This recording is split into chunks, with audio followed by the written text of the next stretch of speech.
Welcome everyone, I'm Jordan Sharp. Our coverage of the NBA offseason is almost complete as the preseason and training camp are right around the corner here in the National Basketball Association, and it's time to start taking some deeper looks here into the NBA future odds and some upcoming preseason value here in the NBA. And we're going to kick off this segment here talking about one of the title contenders here, the Oklahoma City Thunder, who come in as 6-1 favorites to win the title this season, the second highest rated team at Bet365 Sportsbook, right behind, of course, the Miami Heat at 2-1. Now, the Oklahoma City Thunder, although I've been on record here this offseason saying they are a little bit overvalued right now, I think they can definitely live up to the value that they are presenting here at 6-1. They are a legitimate shot to knock off the Miami Heat and on a very top, probably the top of a very short list of teams that have even a small chance of knocking off the two-time champs. Now, Oklahoma City, they do have a lot of strengths and weaknesses, and a couple of their strengths is definitely scoring, obviously, and transition play now, but they have a big weakness, obviously, going into this season in post defense outside of Serge Ibaka, of course.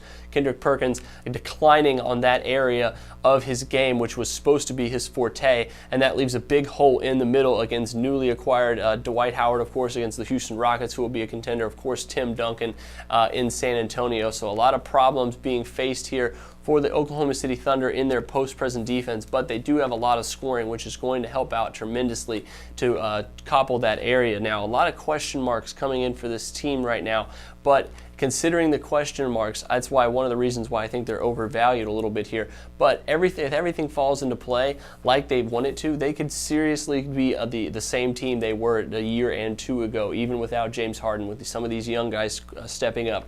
Reggie Jackson or Jeremy Lamb, it really depends on who's going to be that off-the-bench scorer, sixth-man type for the Oklahoma City Thunder.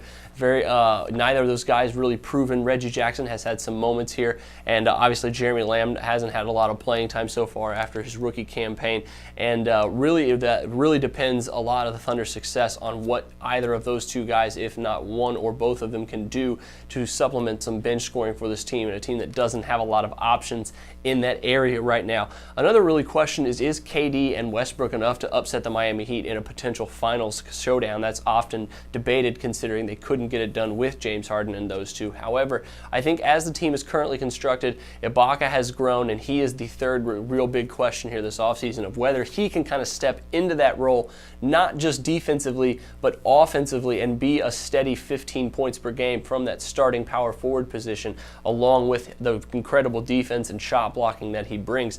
The Thunder need this from their starting five, because the other two members of their starting five are definitely not offensive options. So right now, the Thunder are desperately in need of the bench scoring and desperately in need of Ibaka stepping up and becoming an viable offensive threat. If that happens, I think the Oklahoma City Thunder are definite threats to the Miami Heat in their three-time-in-a-row winning campaign here. However, I cannot really recommend them right now in the future odds as it stands currently at 6-1. I would like to see them. They're another one of those teams like Chicago, like Houston, and like Golden State that I'm really going to be keying in on here in the preseason to kind of see what they look like when they do play their starters, which coaches in the NBA do try to get their starters 15 to 20 minutes in certain preseason games. So I think that we have to take a look here until we see things from Oklahoma City. I don't think I can recommend them here at 6-1, because I do think they're slightly overvalued considering all the variables at this current point in time.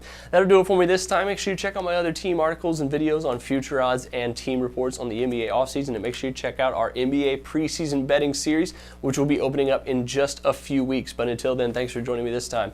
I'm Jordan Sharp, and this has been another edition of The Sharp Pick.